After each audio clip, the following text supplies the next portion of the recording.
everybody, welcome to my day 10 of my 100 days of making comics.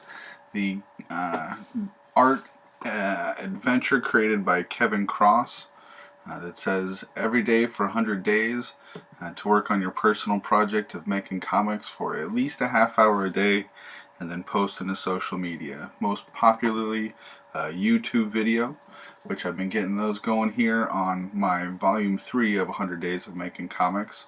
If you'd like to find my other days that you don't see here, don't worry, I haven't been missing.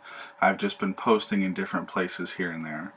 So if you want the full story, head over to Facebook at I'd Rather Be Drawing. No apostrophe, just ID, Rather Be Drawing.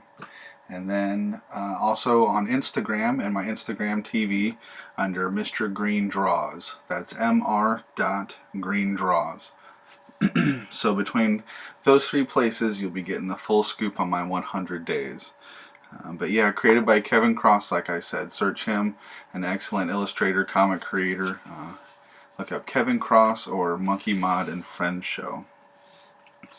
So, didn't have a lot to show today, and I've showed you the monster stuff a few times. I don't want to make you tired of that, so took a little bit of footage today while I was out at Birch Bay in Washington. So, you can check that out while I ramble for a little bit.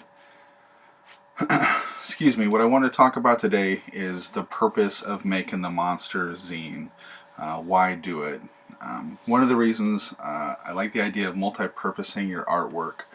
Jake Parker talked about this with kind of every piece of art that you do, and kind of having three purposes, meaning you do original piece of art and you have the original to sell. You also scan it so you can sell it as a print, and then you also bind it in a sketchbook at the end of the year so you can sort of sell it a third time. So that kind of idea, you know, give or take, more purposes, sometimes less, make stickers, all sorts of stuff. For me, it goes beyond that a little bit. It goes into the idea of homework assignment. I'm not able to go to school for what I want to do anymore, so luckily enough with art you can really kind of make your own schoolwork. So that's kind of what I've done. So the sort of part one of the homework was to draw these characters. So one at a time it was character design. And in doing that you're trying to make a striking silhouette, an interesting looking character that hopefully when people look at it they want to know what the story is. That includes inking it, includes using the shading and the shadow and adding tones and all that stuff, the ink washes and the blue pencil.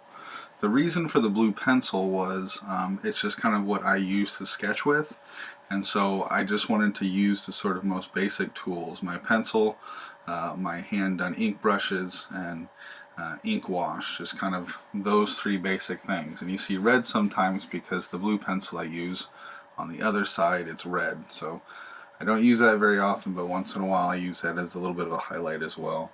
And kind of the purpose I left the blue in and really went with that is on the previous project I was working on for Isabel Crane. I did the whole thing in blue pencil and then had to go through and scan everything and learn how to remove the blue pencil, which is a much easier thing for me to do now, but back then every little thing on computer, which still is a bit of a hurdle. Oh, there's my hand in the way. Happens a few times. I'm trying not to drop my water or my phone in the ocean. So anyway, back to character design stuff. It's just kind of the first part of the assignment. And I used a blue pencil. It was kind of my rebelliousness to having to deal with removing it digitally. I thought, well, I'm just going to do a project or drawings where I use the blue. And I like blue, so it works out. So the second part to the assignment was writing the story. I have other ideas, and ideas really are a dime a dozen. If you want them to matter, you really have to flesh them out. And for an artist like me who works kind of isolated and who has these ideas and wants to elaborate on them, you got to learn, excuse me, you have to learn to write. And I have in the past, but it's something just like drawing, you really need to be doing it all the time, which honestly reminds me I need to be doing more of it.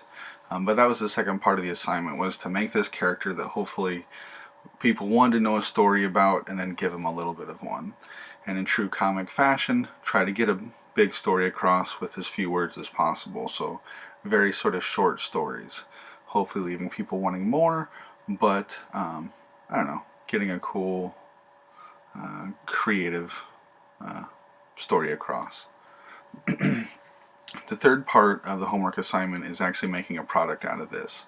And the idea was kind of, I liked people selling their sketchbooks and everything, or not selling their, but making sketchbooks that they sell as a zine or just as a book at their table, just an extra little bit of something that they can bind and sell and have as product and everything. And with having just made that Isabel Crane book, which I'm very proud of, then the idea being make a second book, like a sketchbook, and then suddenly bam, you've got 2 books on the table and it looks pretty cool. Rather than just do a sketchbook like everybody does, I thought the idea of a themed sketchbook would be pretty cool. So that was the idea, do all these characters like you would do just in like your sketchbook, so that's why they're all done by hand, and then bind them in this way and create a product out of it.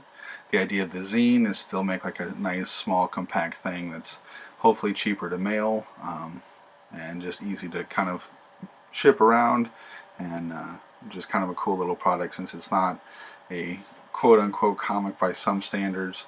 It's still words and pictures and a nice little disposable piece of art, but make it small and miniaturized, make it a zine, and then you can kind of do whatever you want with it, which is kind of fun. So the fourth part of the assignment is actually sell the product, which gets into the business aspect of it, the marketing and the promotion, sending it in the mail, packaging it, all this stuff, which I'm learning with my first project now, and having a second product to push and promote. You just kind of learn that stuff even more. And as I'm learning with making comics, and I've mentioned in the past, it really takes all of that from creation to getting it in people's hands and figuring out everything along the way. So one of the big kind of cool things about this as well is I've made, with the guy on the cover, 17 new characters, and I made 17 new stories, all little jumping off points that I could go further with. I could take that character and put him in these stories over here. I've already kind of invented a lot of just characters, just things that I can use wherever I want. I can repurpose them, I can draw them again. If I'm not sure what to draw tonight and I don't want to just draw another hand or eye or whatever position is a study, I can take one of these characters and put them in a different position, and that's good homework as well, making a turnaround for a character. So it's kind of nice to have, you know, a big bunch of moldable Play-Doh type stuff to play with and mess around with. I can use it for existing stories or start whole new ones out of it. As far as what I did today on my work, I finished the cover, and I've said that a time or two, but I've just been passing it on the work table the past couple days, and it just, something was not sitting right. So I really sat down and put a lot of effort into it, and I think I got it right where I want it. I'm okay with, you know, finished, not perfect is great, but I want to be happy with it. And while it's finished and not perfect, I'm happy with it. I also went through and made the order on the comic. So I ordered the monsters, which may not seem like a whole lot, but for a person like me who likes making the perfect mix on CD or, you know, any of that sort of stuff, that was important to me. Anyway, that's all I've got tonight. We'll see you guys again tomorrow. I might not have the hashtags on here or all the links down below right away on this one, like tonight, because it's awfully late and I've still got to get this uploaded.